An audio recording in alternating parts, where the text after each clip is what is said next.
This is a special report from Daily Armenia, CivilNet's daily news digest. Here's what you need to know today. Armenia's ruling party received a number of suspicious campaign donations in 2022, according to a new joint investigation by CivilNet and the Organized Crime and Corruption Reporting Project, published today.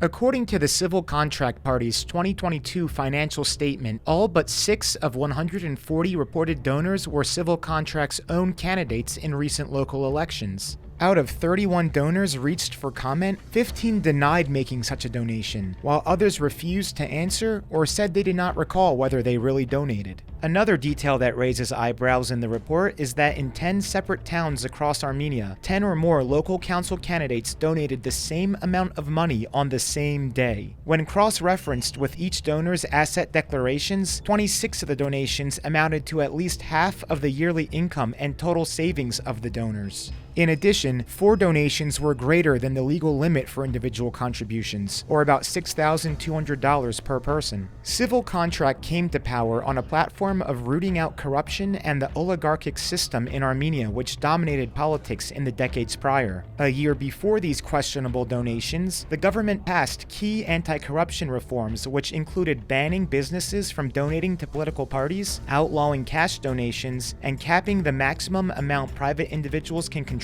According to anti-corruption specialists, the data could indicate an effort to get around the new law's restrictions. Sona Ayvazian of Transparency International's Anti-Corruption Center in Armenia noted that in order to raise the necessary funds, political parties might attempt to bypass the rules and utilize unlawful mechanisms. Such tactics have been identified in the past as well, with possible methods including some individuals making larger than allowed contributions and then having it broken up into legally allowed amounts under the names of candidates or other individuals who may not have even been aware of it. Civil Contract did not answer detailed questions about the data sent by CivilNet's reporters. This investigation comes after the local outlet Infocom found similar irregularities in Civil Contract's 2023 City Council campaign in the party's donor report. That included similar donations from 88 local candidates and large sums donated by people linked to major corporations. At a press conference last month, Prime Minister Nikol Pashinyan touted the investigation as proof of the party's transparency. Earlier this week, Radio Azatutyun, RFE-RL's Armenian service, reported that the Prosecutor General's office had investigated the donations but found no evidence of a crime. In response to an inquiry from CivilNet, the acting head of Armenia's Corruption Prevention Commission said the committee had not checked the party's financial report because the audit is still ongoing. Sona Ayvazian from Transparency stressed that the authorities should investigate the matter and consider further reforms to make party financing more transparent, saying the findings imply there is need for institutional reforms and a rigorous approach from public authorities toward compliance of political party finance rules.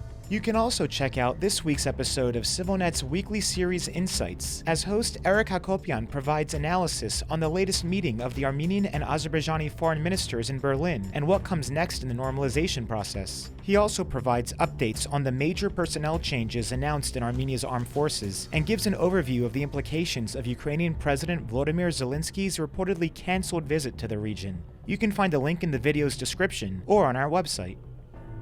And as always, please follow CivilNet for the latest news and independent reporting from our contributors on the ground here in Armenia.